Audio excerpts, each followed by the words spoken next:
This is St. Louis on the Air from St. Louis Public Radio. I'm Iain Shaw. In 2019, a viral tweet introduced the world to St. Louis's bread-cut style bagels, with the bagels cut crossways like a loaf of bread instead of, a quote-unquote normal bagel. Cue the national mockery and outrage from scandalized bagel purists. Now, somehow our city survived, and if you haven't noticed, just a few years later, St. Louis bagels are having a moment, and it's got nothing to do with sacrilegious slicing. To talk about STL's bagel scene rise, as well as a few other exciting new restaurants and food trends, we welcome Sauce Magazine staff writer Iain Shaw. Iain, welcome back to the studio. Hi, Elaine. Good afternoon. Now, Iain, as I mentioned, St. Louis has some notoriety around its bagel culture, but the big bagel news most recently is the opening of Bagel Union in Webster Groves, where folks sometimes have waited hours to get their mitts on these carby goods. So you've been there as well. Tell us about Bagel Union. Yeah, Bagel Union has so far been one of the places that has been most exciting, one of the most exciting new openings this year. And yeah, as you mentioned, certainly in the early days, people were really lining up out of the door. So yeah, it's been just kind of fascinating seeing this place come to life. It's from the team behind Union Loafers, which of course has also established itself over the past 8 years as one of the top bakeries in town. Was there anything about those lines that surprised you? Or, did you hear people talking maybe in line as they were waiting about why they were there? Well, look, I think that this was a place that was 3 years in the development. It wasn't, the anticipation wasn't a surprise. I think it was just that people knew that this was coming. People in St. Louis are hungry for a better standard of bagel than has generally been available. And yeah, as I said, Union Loafers is really a place that people love. So I think that this was just a place that people knew was coming, and they were really excited to see what the team had come up with. And I don't think they were disappointed either. No, well, the Sauce write-up said that the everything bagel was one that they're partial to, with scallion cream cheese, which sounds fantastic to me, as well as the salt and the Zitzelnickel, which is their version of a pumpernickel. You wrote about co-owner Ted Wilson and how he said that New York bagels really are the lodestar for everything Bagel Union. How close to the New York bagel are they? Well, I would get myself in trouble, I think, with the people of New York if I issued a pronouncement on that. But I think that they're great. I think they've really done a great job of getting as close to that New York style as they could. Ted Wilson told us that it's been a long process, a lot of trial, a lot of error, and at this point, I think that they're really happy with where they're at. And in St. Louis, I would say that we're happy with where they're at. I'm looking forward to trying it finally. Yeah, definitely. Now, let's move on from bagels and talk about cocktails. So another place that you covered recently and seem to really have taken a liking to is the Vandy. Tell us a little bit about the Vandy and what people can expect when they go there. Yeah, sure. So the Vandy is the first brick and mortar bar from the team behind STL Barkeep. So many listeners will have seen STL Barkeep and tried their drinks. They've appeared at events around town, things like farmers markets. They do pop-up bars in Tower Grove Park through the summer, and brunches at Piper Palm House. They'll do the cocktails for that.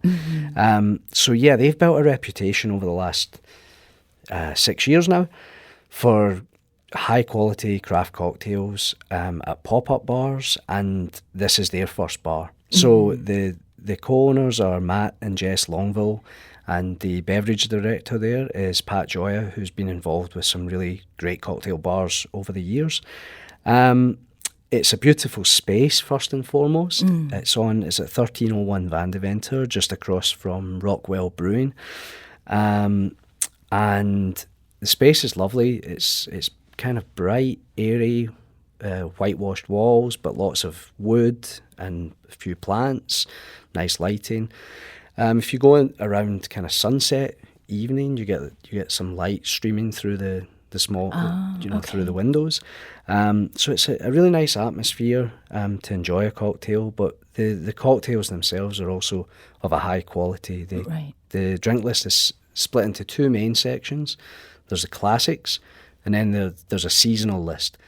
And what's interesting is the seasonal drinks many of them are kind of twists on one of the classics. So you could see them as almost like a cousin of one of the classic drinks. So on a recent list, they had the recent seasonal list through February was Mardi Gras, kind of connected. So it was called Carnival, and they had things like a Sazerac, and the Sazerac being kind of distantly related to an old-fashioned. So that's interesting. They also do single barrel whiskies. They have a large collection of that. So single barrel whiskies, that means that the whiskey has been selected from one barrel, whereas a lot of mass-produced whiskies, they're from multiple barrels and blended. Sure. So the Vandy has a large collection of single barrels that they have selected, and many of them are available to try by the ounce. Oh, okay. Which is not normal, so that means you can... Perfect for me. I'm a lightweight and I like to taste things. Is this also a place where you could go on your own? We were here last time. We were talking about beer.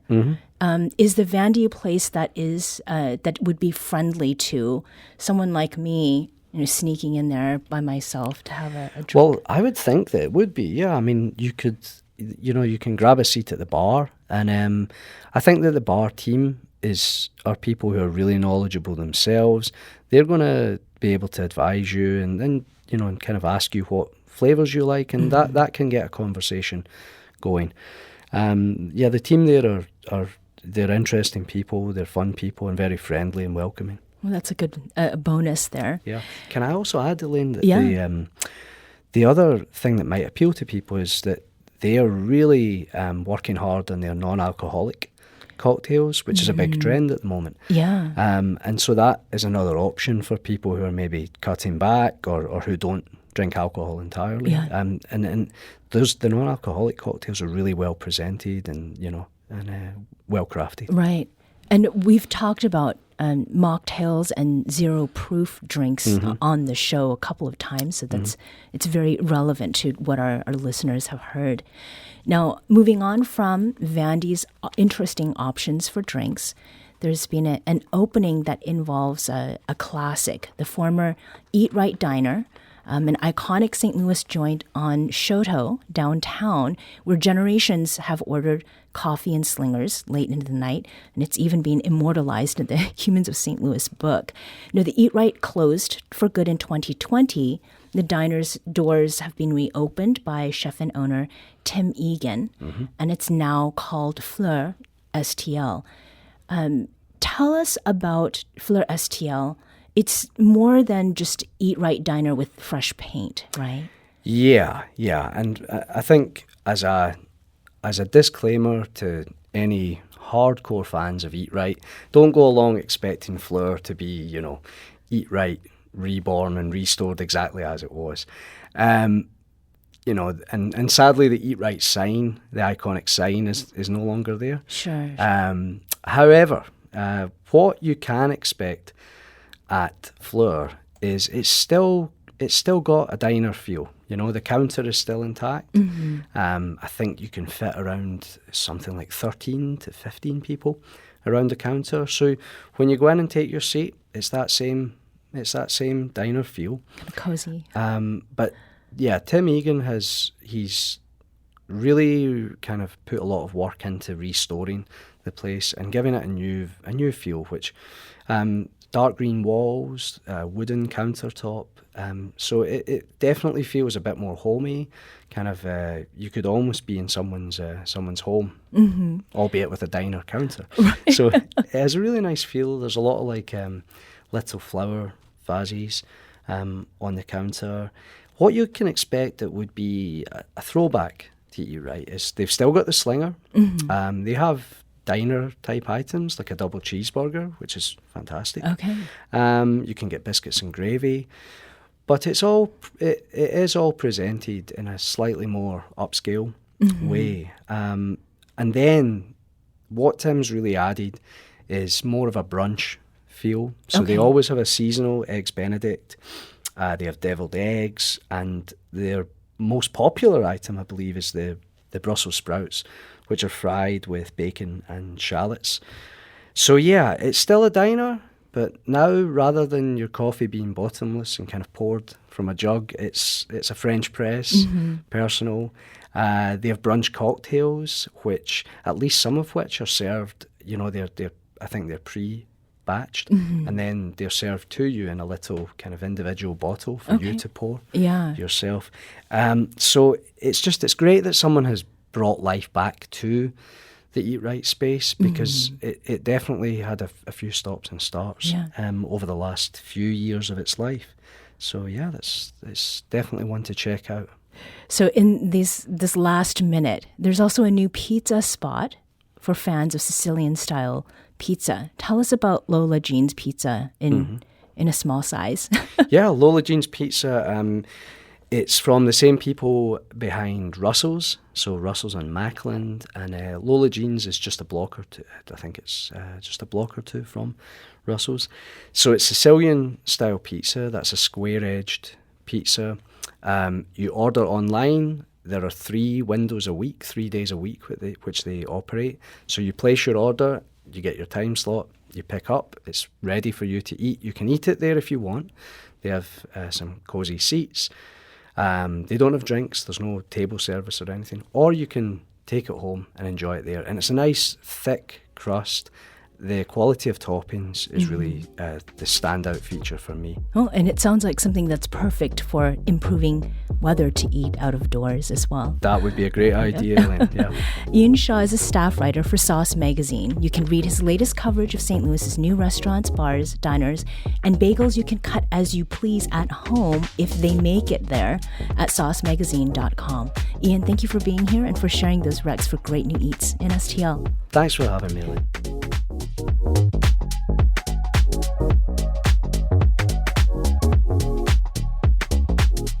This episode was produced by Danny Wissentowski, with audio engineering and podcast design by Aaron Dorr. Our production intern is Avery Rogers. Our executive producer is Alex Hoyer. St. Louis on the Air is a production of St. Louis Public Radio. Understanding starts here. Our podcast proudly supports St. Louis artists by using music from Life Creative Group.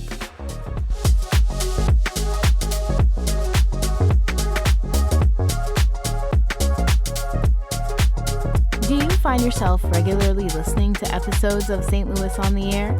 Suggest us to a friend you think might enjoy our conversations, and leave us a review and rating on Apple Podcasts on the App Store. It's the simplest way to help people discover our show. Thank you. St. Louis Public Radio is a member-supported service of the University of Missouri St. Louis.